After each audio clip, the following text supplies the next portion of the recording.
I stopped reading for a moment, thrown back into that terrible parking lot scene at the Doghouse.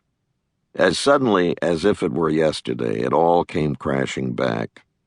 As soon as Bob Murray told me shots had been fired, I charged out the restaurant's back door, with him at my heels. Out in the parking lot, the smell of burned cordite still lingered in the hot, still air. I found Lulu McAfee's bloody body lying sprawled on the pavement between cars.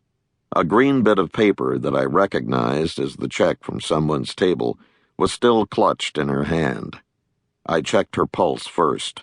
Finding none and thinking my partner had been shot too, I turned to Pickles. By then, Bob Murray had raced back inside to call 911. Pickles was a few feet away from Lulu, slouched against the building.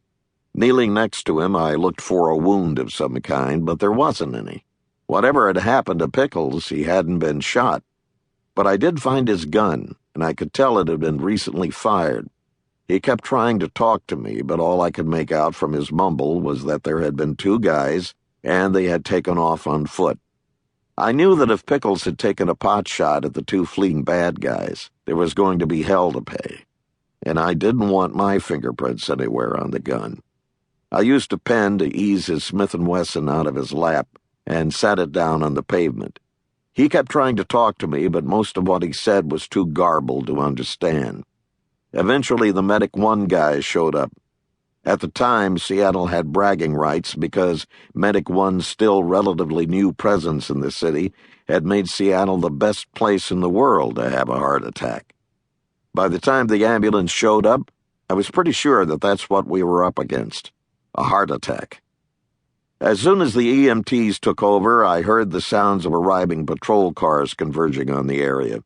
I grabbed an evidence bag from the back of our unmarked car, deposited the gun in that, pocketed both, and hurried back into the restaurant. From the way Pickles looked, I was convinced he was a goner. If his death occurred while he was interrupting someone in the process of committing a crime, that meant that whoever had gunned down Lulu McAfee would be guilty of 2 counts of homicide, both his and hers, rather than just one. Bob Murray was a smart guy. He had come to the same conclusions I had, that the 2 guys who had skipped out on paying their tab had committed a cold-blooded murder in his parking lot. Using chairs from the dining room, he had cordoned off both Lulu's station and the booth where the Dine and Dash bad guys had been sitting. Although the rest of the restaurant had somehow managed to return to some semblance of business as usual, Bob had made sure that none of the tables in Lulu's section had been cleared. He was personally standing guard to see to it that no one ventured anywhere near them. "Did you see the 2 guys?" I asked him. "Can you give me any kind of description to pass along to the guys on patrol?" Bob shook his head. "I was in the kitchen when they came in. Lulu seated them and served them, so she's really the only employee who saw them." He handed me a piece of paper.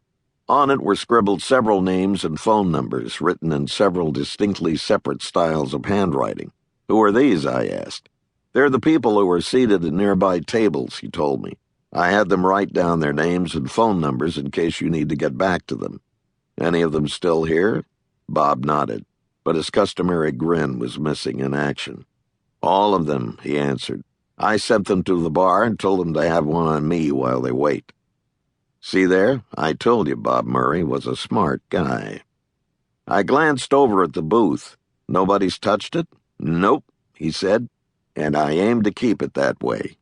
"Great," I said. "When the detectives get here, be sure they get prints off everything. It's hard to find a suspect from an unknown print like that, but once we get the bad guys, having their prints in the system will help put them at the scene of the crime."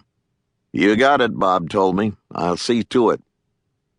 In the bar, the organ that usually filled the place with sing-along music far into the night was notably silent. The organist was there, but he was sitting alone at the bar, quietly having a beer. With Lulu's body still in the parking lot, it wasn't at all surprising that nobody felt like singing.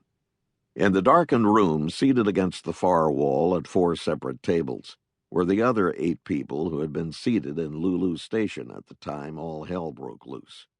Still shocked by what had happened, they huddled together in a